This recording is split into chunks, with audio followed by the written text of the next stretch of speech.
رضی اللہ تعالیٰ عنہ نبی کریم صلی اللہ علیہ وسلم وفات کے بعد حسن و حسین سے بڑی پہلے سے بھی زیادہ عقیدت رکھنے لگے، ان سے محبت رکھتے، ان کی تعظیم کرتے، ان کا اکرام کرتے، ان کو بڑے بڑے ہدایہ پیش کرتے تھے۔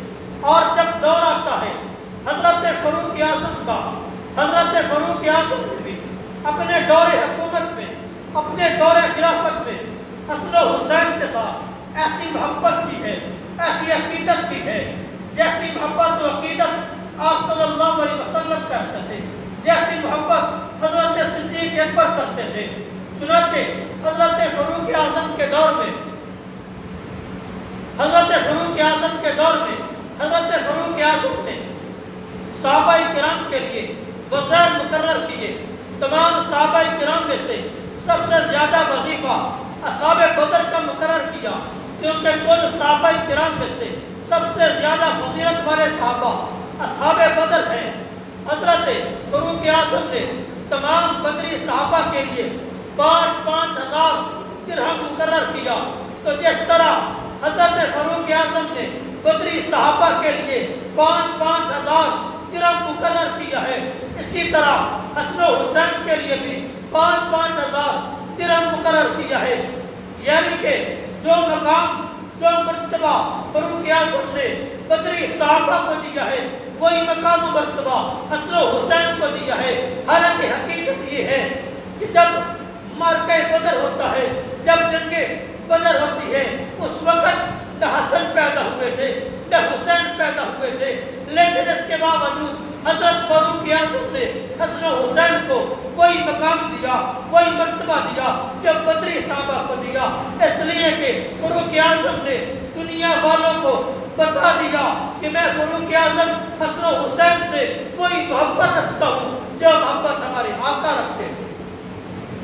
تو فاروق اعظم نے کوئی فرق نہیں کیا، بدری صحابہ کے برابر حسن و حسین کے ساتھ محبت کا اظہار کیا ہے۔ گرامی قدر سامعین، حضرت فاروق اعظم کا دور خلافت ہے۔ یمن سے کچھ حلے آتے ہیں، کچھ کپڑے آتے ہیں۔ حضرت فاروق اعظم نے وہ حلے تمام صحابہ کرام کے اندر تقسیم کیے ہیں۔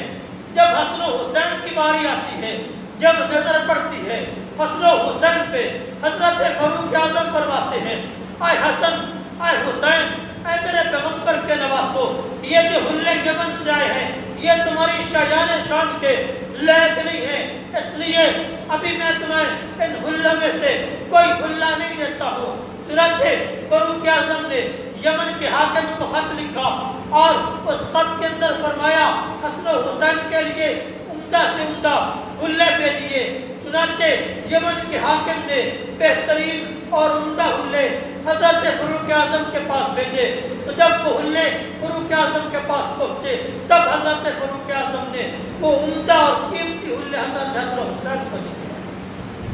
عام حلے، عام کپڑے آپ نے باقی صحابہ کرام کے درمیان تقسیم کیے ہیں، لیکن حسن و حسین کو نہیں دیے، اور فرمایا کہ یہ حلے تمہاری شایان شان کے لائق نہیں ہیں۔ اب آپ انصاف کے ساتھ بتلائیے کہ فاروق اعظم کا یہ رویہ، یہ حسن و حسین کے ساتھ عمل، یہ آپس میں محبت کی دلیل ہے یا نفرت کی دلیل ہے؟ کس کی دلیل ہے؟ محبت کی دلیل ہے۔ اس لیے قرآن صحابہ کرام اور اہل بیت اطہار کے درمیان محبت کا نقشہ کھینچتے ہوئے فرماتا ہے رحماء بینہم، یہ سب آپس کے اندر رہتے تھے، سب آپس کے اندر شیر و شکر تھے، آپس کے اندر محبت والے تھے۔ پھر دور آتا ہے حضرت عثمان غنی۔ حضرت عثمان غنی نے حسن و حسین کے ساتھ والہانہ عقیدت کا اظہار کیا۔ کیسے؟ کہ جو محبت، جو عقیدت آقا اسلام نے اور شیخین نے حسن و حسین کے ساتھ رکھی ہے، وہی محبت و عقیدت حضرت عثمان غنی رکھی ہے۔ میرے بھائیوں، جب دور آتا ہے علی المرتضیٰ کا، حضرت عثمان غنی کا دور ہے. حضرت عثمان غنی ایک گھر کے اندر بند ہو گئے. باغیوں نے گھر کے اندر بند کر دیا. اب حضرت علی کی حضرت عثمان سے محبت دیکھیے، اندازہ لگائیے. حضرت علی المرتضیٰ نے تقوما بابا عثمان حضرت حسن و حسین کو حکم دیا کہ میرے بیٹو، باغیوں نے حضرت عثمان کو ایک گھر کے اندر بند کر دیا ہے، لہذا میرے بیٹو جاؤ عثمان کے دروازے پہ جا کر کے پہرا دو.